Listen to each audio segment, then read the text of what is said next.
Episode 29 of the Consistency Podcast is here. My name's Steve from Gloucester, and it's time to finally shed light on switching the Consistency Podcast to the new KMS network. I'm very excited about this.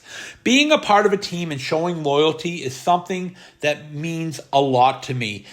And I played a lot of basketball as a kid growing up, and one of my old basketball coaches used to say, "You're a teammate first and always, and if you want to make it about yourself, then go play golf." And making it about yourself is what the old network became over the last few weeks. I'm sure you guys could see that. It was all about Menors and not the fans, as he claimed.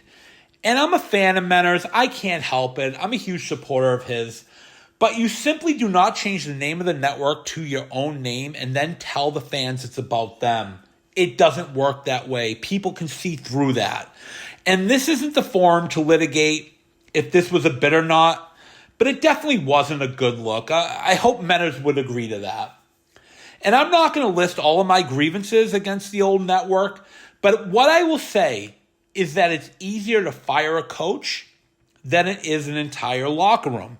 And of course, I get it. We weren't fired from the old network, and to be fair, Menors did offer me to stay. But you cannot say it's about the fans, as Menors claims, when he uses the Consistency Podcast like a pawn to undermine other shows like he tried to do last weekend with the KMS Rundown.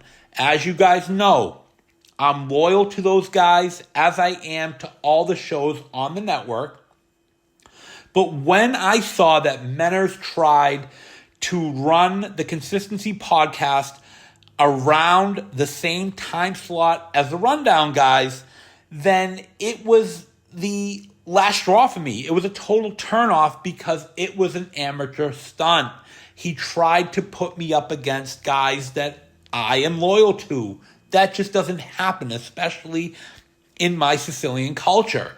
Plus, the opportunity to be part of a team filled with supportive people in leadership is something anyone would want. I mean, who wouldn't want that? And the days of walking on eggshells or wondering why your old boss, being Menors, would side with the social media seagulls more than his own team is no longer a concern. It's honestly a breath of fresh air.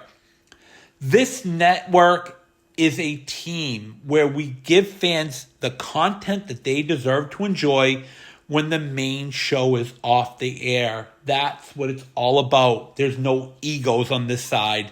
It's a great thing. And hopefully more people will join us.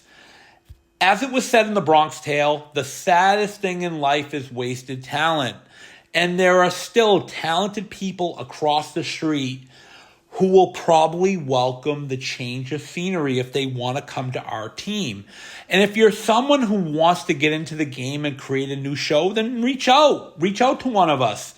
There are so many people that will help you create a new show and will have your back 100% of the time, not just when it supports his bit like Menors.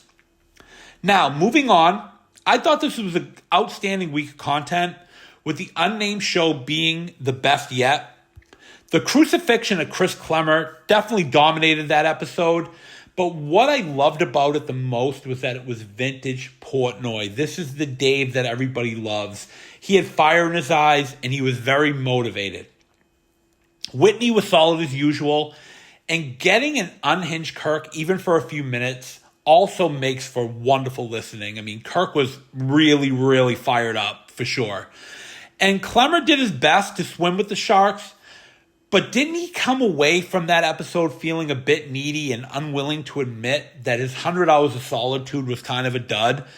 And wouldn't you want to be a fly on the New York office wall this week when Chris goes back to talking to a majority of people who said that they were not afraid to make content like Chris claimed? I mean, Chris is saying that the New York office is a rudderless ship, when it seems like he's the only one that's dead in the water and afraid to make content ideas. So I'm really not sure where Chris is going with these statements. And If I were Chris, I would honestly just lay low. He has a dream job at Barstool, and any of us would walk to Manhattan for a job. So maybe it's time for Chris to just enjoy his time at Barstool instead of making waves. Because before you know it, he's going to be back in New Hampshire kicking himself that he ruined this opportunity because Dave whacked him.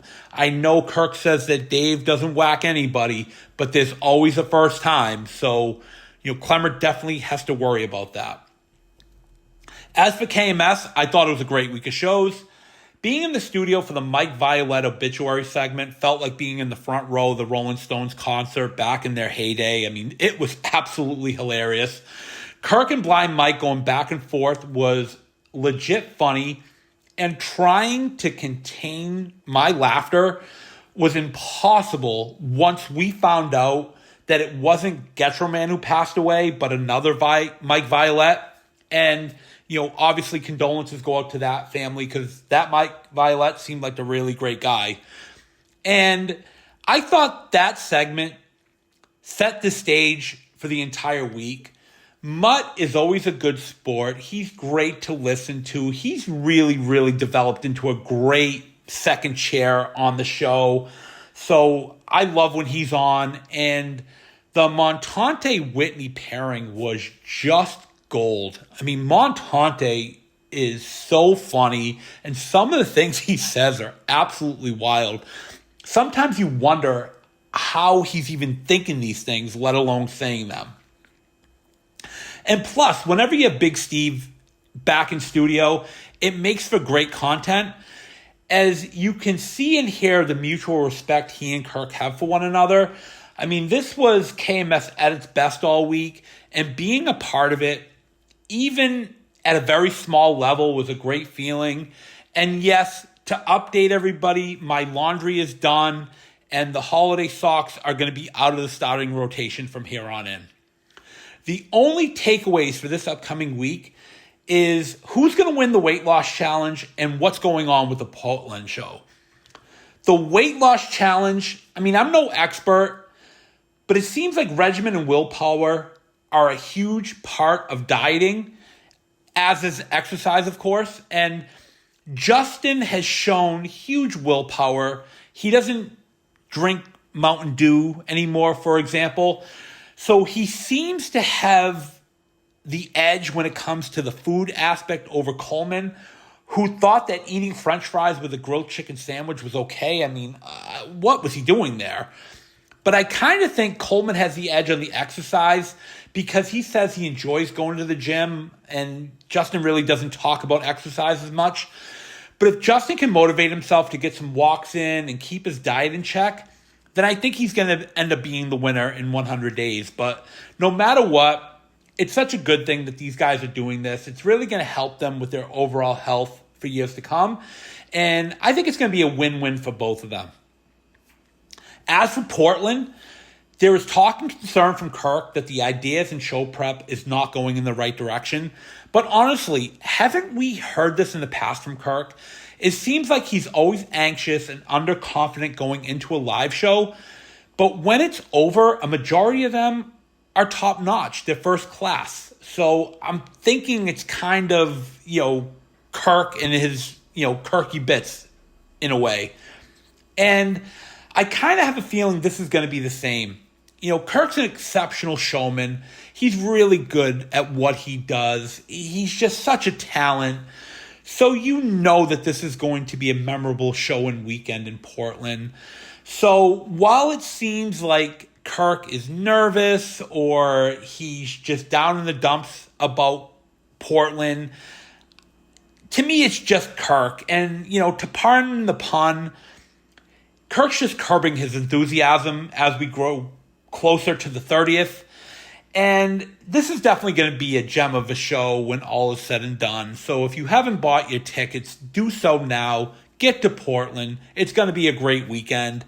And with that said, it's time to wrap up the show for this week. It's a little bit shorter, but definitely got a few things out there, I hope.